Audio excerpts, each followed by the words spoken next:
नवरात्रे में जितनी शंकर की आराधना कर सकते हो उतनी करो। शंकर की आराधना करने से नवरात्रे में शक्ति का बल बढ़ता, शक्ति का। क्यों गुरुजी नवरात्र में शंकर जी की आराधना क्यों करना चाहिए? हमने कहा अगर माता रानी से जो मांगना है तुम्हें, अगर तुमने नवरात्रे में शिव जी की आराधना करिए, शंकर की कथा सुनिए, शंकर की आराधना करिए, शिव स्तुति करिए, शंकर को एक लोटा जल चढ़ाया, मां आद्य शक्ति तुम्हारे पर कृपा करेगी। क्यों? क्योंकि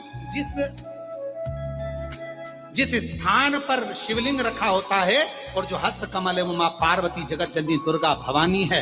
जब हम जल चढ़ाते हैं मां आद्य शक्ति अम्बा जगदम्बा 64 योगिनियों पर वो जल चढ़ जाता है और जगत जननी नवरात्र में प्रसन्न होती है। जो आप पहले दिन ही कलश स्थापना होती है और पहले दिन ही आपको ये ज्ञान हो जाए कि बच्चे पूछे कि कलश क्यों रखा जाता है, कलश के ऊपर आम के पत्ते क्यों लगाए जाते हैं, कलश के ऊपर नारियल क्यों रखा जाता है, कलश के ऊपर 9 बार मोली क्यों बांधी जाती है, मोली मतलब लच्छा नाड़ा 9 बार क्यों लपेटा जाता है नारियल के ऊपर, कलश के ऊपर जब रखता है, कलश के ऊपर जब श्रीफल रखाता है, नारियल रखाता है, तो उस पर 5 बार 7 बार मोली नहीं लपेटी जाएगी, तो 9 ही बार लपेटी जाएगी। 5 या 7 बार लपेटते हैं तो कहते हैं कि लक्ष्मी की छिन्नता होती है, और वो 9 बार लपेटी जाती है तो भरपूर लक्ष्मी का भंडार भरती है। क्यों कहते हैं? भगवान कुंभ का निर्माण कर रहे हैं, भगवान कलश का निर्माण कर रहे हैं, और भगवान स्वयं ब्रह्मदेव कर रहे हैं कि आप ऐसा निर्माण कर दो जिसमें 33 कोटि देवता स्वतः विराजमान हो जाए। तो भगवान ने उस कलश का निर्माण कर दिया। अब कलश का निर्माण करा तो स्वयं भगवान ब्रह्मदेव बोले, प्रभु इस कलश के अंदर मेरा स्थान कहां है, मेरा स्थान कहां है? बहुत ध्यान देना महाराज, कलश का जो मुख होता है उस मुख पर भगवान विष्णु का स्थान होता है। किसका स्थान है? भगवान विष्णु का। थोड़ा सा नीचे आओगे, जहां से कलश का मुख दबा हुआ होता है वह जगह भगवान स्वयं शिव की होती है। किसकी जगह है? भगवान शंकर की। कलश का अग्रभाग, नीचे का भाग जहां से फैला हुआ होता है वहां ब्रह्मा का आधिपत्य स्थापित होता है। फिर कलश का जो नीचे का भाग होता है वो भगवान शिव और शक्ति का स्थान होता है। कलश के बाहरी भाग में, जहां पर बाहर का हिस्सा होता है, उस कलश के बाहरी भाग में 33 कोटि देवताओं को भगवान शंकर ने लाकर विराजमान किया होता है। महाराज भगवान शंकर 33 कोटि देवताओं को निमंत्रण देकर उस कलश में विराजमान कर दिया।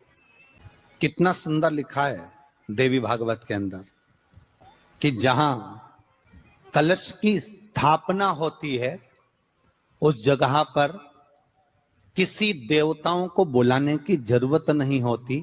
33 कोटि देवता उस जगह पर स्वतः विराजमान हो जाते हैं। स्वयं 33 कोटि देवता स्वयं वहां विराजमान। नवरात्रे एकम से प्रारंभ नहीं होते, अमावस्या की रात्रि से प्रारंभ हो जाते, इसलिए इसको कहते हैं नवरात्रे। क्योंकि नवमी के दिन माता जी का विसर्जन हो जाता है, जवारों का विसर्जन हो जाता है, व्रत करने वाले कन्या पूजन भोजन भंडारा कराकर विराम दे देते। तो नवमी की रात्रि उसमें नहीं जुड़ा पाती, उसमें रात्रि अगर जुड़ती है तो ये अमावस्या की रात्रि से जुड़ना प्रारंभ होता है, तब जाकर वो नवरात्रि पूर्ण हो पाती है। पितृलोक में पितृ जैसे निवास होकर भी इंतजार करते हैं। 4 नवरात्रे हैं तो 4 ही श्राद्ध हैं। आज मौनी अमावस्या है, श्राद्ध का विराम हो जाता है और कथा अर्थात नवरात्रे प्रारंभ हो जाते हैं दूसरे दिन। तो आज आप लोगों के घर में भले नवरात्रि का कलश रखा कि नहीं रखा, नवरात्रि की ज्योत जली कि नहीं जली, हमें नहीं मालूम, पर इतना विश्वास से कहते हैं कि कुबेरेश्वर बाबा के धाम से आपके घरों में जहां जहां टीवियां चल रही होंगी, मोबाइल पर जहां दुकानों में व्यापार नौकरी, जहां आप शिव पुराण की कथा को सुन रहे होगे ऑनलाइन, ये विश्वास से कहते हैं कि आज आपके घर पर मेरी मां आद्य शक्ति और शिव करुणा करने के लिए जरूर पहुंचेंगे। ये आनंद था, ये शिव पुराण सुख देता। जिस समय पर देवी भागवत का चरित्र है, देवी भागवत में लिखा है, गीता प्रेस गोरखपुर की देवी भागवत को लाकर पढ़िएगा। अगर किसी के मन में संशय हो इस कथा को सुनने पर, तो गीता प्रेस गोरखपुर की, और ज्यादा पूरी पोथी नहीं पढ़ पाओ या पूरी पुराण ना पढ़ पाओ देवी भागवत की, तो विषय सूची पढ़ लेना। उस विषय सूची में ही आपको मिल जाएगा कि सियोर वाला महाराज ने जो बोला वो इसमें है कि नहीं। विषय सूची, मात्र विषय सूची। गीता प्रेस गोरखपुर की देवी भागवत में लिखा है, जब मां आद्य शक्ति मां सती जगदम्बा के जब भगवान नारायण ने सुदर्शन उठाकर जब उनने अपने देह का त्याग कर दिया था, दक्ष प्रजापति की यज्ञशाला में अपने प्राणों को जो छोड़ दिया था, तो भगवान शिव ने उनको कंधे पर उठाकर तांडव किया था। खूब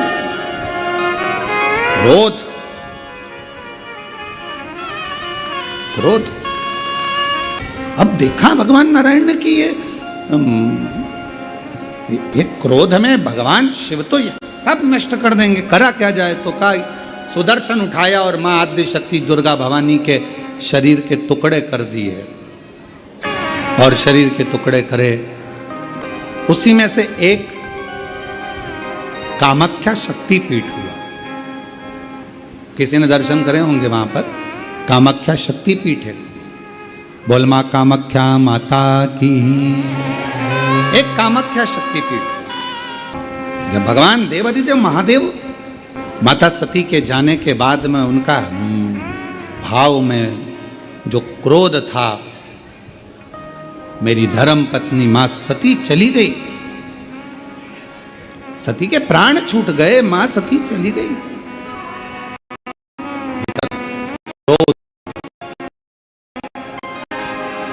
कहां जाऊं, किस स्थान पर जाऊं, घूमते घूमते जहां जहां मां सत और करुणा में 52 कुछ पुराणों में अन्य वर्णन किया गया कि इतने इतने शक्तिपीठ हुए, इतने इतने टुकड़े माता के गिरे।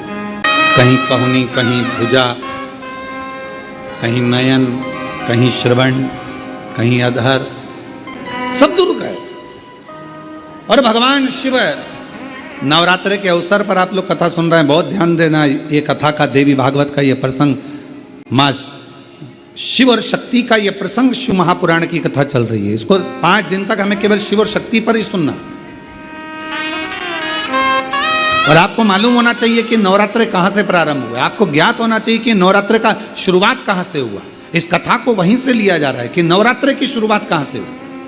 भगवान शिव भ्रमण कर रहे हैं सारे शक्तिपीठ, सती सती सती सती पुकारते पुकारते, जहां जहां पर सुदर्शन द्वारा शरीर के टुकड़े टुकड़े जहां हुए हैं, जहां गिरे, सब जगह पुकारते पुकारते जा रहे हैं, सती सती सती सती सती। जैसे आप पुकारते पुकारते जाते हो, जय माता दी, जय माता दी, जय, ऐसे ये शब्द कि माता रानी के मंदिर में जाते जाते लोग पुकारते जाते हैं, जय माता दी, जय माता दी, जय माता दी, जय माता दी। ये शब्दों का संबोधन किसने दिया, कहां से आया? तो आपको मालूम होना चाहिए। कोई तुमसे पूछे कि माता जी के मंदिर में जा रहे हो, वैष्णव रानी के दर्शन करने जा रहे हो, माँ ज्वाला जी के दर्शन करने जा रहे हो, कांगड़ा जी के दर्शन करने जा रहे हो, चिंतपूर्णी के दर्शन करने जा रहे हो, माँ चामुंडा के दर्शन करने जा रहे हो, माँ मनसा के दर्शन करने जा रहे हो, माँ चामुंडा के दर्शन करने के लिए, माँ बिजासन का दर्शन करने के लिए जा रहे हो, माँ मेहरा वाली का दर्शन करने जा रहे हो, तो आखिर तुम ये बार बार जय माता दी, जय माता दी, ये माँ का नाम जय माता दी, जय माता दी, जय माता दी इतना चिल्ला चिल्ला कर क्यों बोल रहे हो, क्यों पुकार रहे हो, क्यों कह रहे हो? कोई तुमसे पूछे आखिर ये कहां से आया, तो कह देना सबसे पहले भगवान शिव जब माता सती के शरीर के टुकड़े हो गए, सुदर्शन चक्र से काटा शरीर का, मां का टुकड़े टुकड़े हो गए, शक्तिपीठ का निर्माण हो गया, तो पहली यात्रा भगवान शंकर ने करी एक एक शक्तिपीठ की। और भगवान शिव संपूर्ण शक्तिपीठ पर जाते हैं और पुकारते हैं, सती सती सती सती सती सती। अब हम तो सती नहीं कह सकते क्योंकि हमारी मां है, तो क्या कहते हैं?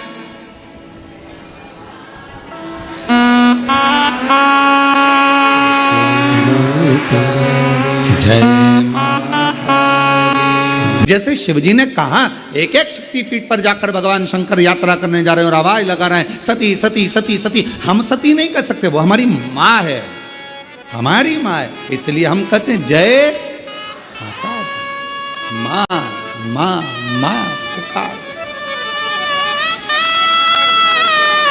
अब कोई तुमसे पूछे क्यों भैया ये जय माता दी जय माता दी जय माता दी, वैष्णो रानी के मंदिर जा रहा, कोई भी देवी के मंदिर एक एक शक्तिपीठ पर दर्शन करने जा रहा, दुर्गा जी का दर्शन करने जा रहा, जय माता दी क्यों कह रहा हो? कहाँ से शुरुआत हुई, कहाँ से प्राप्त हुआ? जैसे हर हर गंगे की शुरुआत कहाँ से हुई? षडानंद कार्तिकेय जी के जन्म से, माँ पार्वती जी के प्रागट्य से। एक एक शब्द की शुरुआत कहीं ना कहीं से हुई है। अब उस शब्द को हम कहाँ लेकर जा रहे हैं ये हमारे ऊपर निर्भर है। तो ये जय माता दी जय माता दी जय माता दी, माता रानी के दर्शन करने जाओ तो ये क्यों पुकारा जाता है? तो कह देना पहली बार जब भगवान माँ सती मैया के शरीर के टुकड़े हो गए, सुदर्शन चक्र से भगवान नारायण ने जब टुकड़े कर दिए, शक्तिपीठ का निर्माण हो गया, तब भगवान शिव मन को शांत करने के लिए, स्थिर करने के लिए शक्तिपीठ पर जाकर सती सती सती सती सती सती सती सती पुकार। हम सती नहीं कह सकते, हमारी माँ है, तो हम क्या बोलते हैं? जय माता।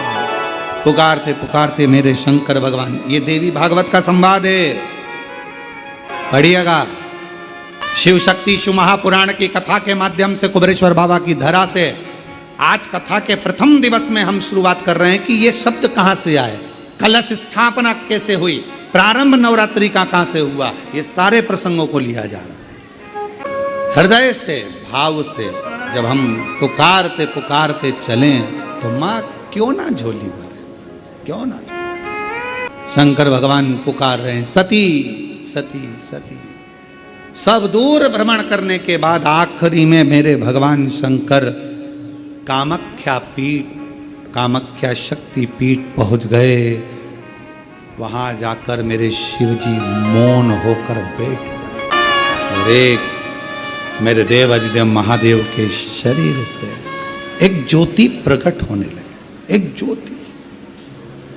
शिव जी के, क्योंकि शंकर भगवान ज्योत रखाई है, माँ का ज्योत धराई गई है, माँ का चौकी रखाई गई है। चौकी में क्या होता है? माता की ज्योत रखाई गई है। माँ की ज्योत शिव जी को, क्योंकि माँ पार्वती को सबसे ज्यादा, माँ आद्य शक्ति को, माँ दुर्गा भवानी को सबसे ज्यादा प्रिय क्या है? देवी की प्रियता ज्योत। क्यों क्यों प्रिय हुई? क्योंकि भगवान शंकर जब सारे शक्तिपीठ भ्रमण करने के बाद कामाख्या में आए और माँ कामाख्या की पीठ पर जब भगवान उस कामाख्या शक्तिपीठ पर पहुंचे तो शिव मौन हो गए।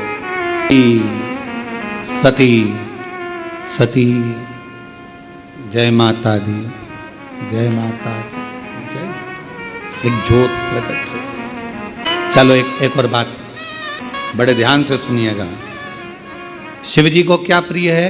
एक लोटा जल। पार्वती जी को, माँ दुर्गा भवानी को क्या प्रिय है? तो कहा ज्योत, अग्नि, यज्ञ की आहुति, हवन, धूप। आप लोगों के यहाँ नवरात्रे होते हैं? जम के बोलो जरा। होते हैं। तुम्हारे गांव में माता रानी बैठती है, जगत जननी बैठती है? कभी दर्शन करने के लिए गए हो? वहां पर कुछ आपको मिले ना मिले, पर एक सामने इतना बड़ा कुंडा रखा रहता है, उस कुंडे में गाय के गोबर की गोबरी कंडा जलता रहता है और उसमें लोग थोड़ी थोड़ी धूप छोड़ते रहते हैं। बोलो सही है? वहां धुआं रहता है, उस धूप का गंध रहता, उस गूगल की गंध, धूप की गंध रहती। 9 दिन रोज छूटती है, रोज रोज माता के मंदिर। अब कोई कहे कि क्यों भैया एक दिन छोड़ लो, नहीं, वो धूप क्यों छूटी, वो अग्नि क्यों प्रकट करी? पार्वती जी का, देवी जी का, दुर्गा भवानी का अग्नि से क्या प्रेम है? वो ज्योत से क्या प्रेम है? वो धूप से क्या प्रेम है? शिव को जल तत्व प्रिय है और मां आद्य शक्ति को अग्नि तत्व प्रिय है। मां जगतजननी दुर्गा भवानी को, आद्य शक्ति भवानी को अग्नि तत्व प्रिय है। भगवान शंकर को जल चढ़ता है और मां दुर्गा भवानी की ज्योत लगती है, धूप छूटती है, हवन होता है, यज्ञ होता है। मां को प्रियता अग्नि। सती माता चाहती तो अपने प्राणों को कहीं और भी छोड़ सकती थी, फिर हवन की अग्नि में प्राण छोड़ने की जरूरत क्या पड़ गई मां को? हमारे यहाँ दुर्गा भवानी का, माँ जगत जननी का एक मंदिर ऐसा है जहां पर माता की मूर्ति नहीं है, केवल ज्योत की पूजन होती है। कौन सी माँ है वो? ज्वाला देवी। जहां पर जोत जलाई नहीं जाती, अपने आप पृथ्वी से जोत चलती रहती है, जोत निकलती रहती है, अपने आप जोत जलती है, अपने आप जोत प्रकट। और बहुत सुंदर जगह हम अब देवी माता को अग्नि तत्व की प्रियता है। माँ को क्या चाहिए? तो कहा मुझे अग्नि तत्व की प्रियता। माँ सती मैया चाहती तो अपने प्राणों को कहीं पर दरवाजे पे त्याग देती। पिताजी मैं जा रही हूं यहां से अपने प्राणों को छोड़ने के लिए। पिताजी, दक्ष प्रजापति जी, तो मैंने हे दक्ष प्रजापति, आपने मेरे पति का अपमान करा है, मैं अपने प्राणों को छोड़ रही। चाहती तो कहीं पर भी प्राण त्याग देती। फिर यज्ञ की कुंड में क्यों, यज्ञ की अग्नि में क्यों? क्योंकि माँ को वो अग्नि तत्व प्रिय है। अग्नि तत्व तो कहा कि माता रानी को ज्योत से प्रेम क्यों है? आखिर मेरी माता रानी को ज्योत से प्रेम क्यों है? क्यों? तो शिव जी बैठे हैं तप करने के लिए साधन। और मेरे भगवान शंकर कामाख्या पीठ पर, कामाख्या शक्ति पीठ पर मेरे भगवान शंकर सारे शक्तिपीठ, क्योंकि उनका मन बेचैन था, मन लग नहीं रहा था। सती चली गई, सती के टुकड़े हो गए, सती चली गई, सती चली गई, सती के टुकड़े हो गए, सती चली गई, सती चली। संसार में जन्म लेने वाला एक एक मनुष्य, एक एक जलचर, एक एक थलचर, वायुचर, पृथ्वीचर, जितने भी जीव जंतु हैं संसार में और मानव हैं, इनका जो स्वामी है, संपूर्ण ब्रह्मांड का अगर कोई स्वामी है तो वो मेरा देव अधिदेव महादेव है। हमारे जीवन की जितनी तकलीफें हैं, कष्ट हैं, बीमारी है, रोग है, वो सब उस महादेव का है, सब महादेव।